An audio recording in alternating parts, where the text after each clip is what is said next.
বিভিন্ন অভিযোগে Dinajpur medical college হাসপাতালে অভিযান চালিয়েছে দুর্নীতি দমন কমিশন। সোমবার অভিযানে নানা অনিয়মের প্রমাণ পান দুদক কর্মকর্তারা। এ সময় দুদকের টিম নথিপত্র জব্দসহ হাসপাতালের পরিচালকের মাধ্যমে ৩ জন ওয়ার্ড মাস্টার ও পদ বিভাগের একজনকে শোকজ করে। আমরা 12টা পর্যন্ত খাবার রান্নাই হয়নি, ইভেন মাছ বা মাংস সরবরাহ করা হয় নাই। নিয়ে আমরা কর্তৃপক্ষকে জানিয়েছি, জানানোর পর ওনারা সাথে অ্যাকশন নিয়েছেন। পরবর্তীতে ওনাদের যে ওয়ার্ড মাস্টার আদার্স যারা কাজ করেন তাদের নিয়ন্ত্রণ করেন না, তাদেরকে শোকজ করেছেন কেন এটা হলো।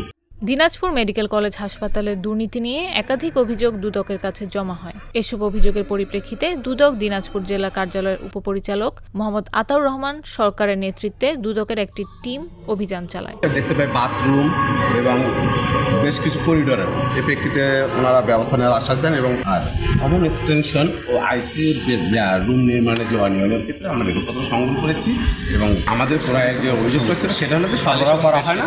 ওনারা তথ্য সরবরাহ করেছেন যে গত বছরের সরবরাহ ক্রয় করা হয়েছে, যেটা অলরেডি সরবরাহ করা হয়েছে। আমরা সেটা তথ্যের ফটোকপি নিয়েছি, এটা আমরা স্টাডি করে একটা রিপোর্ট দিব কমিশনে।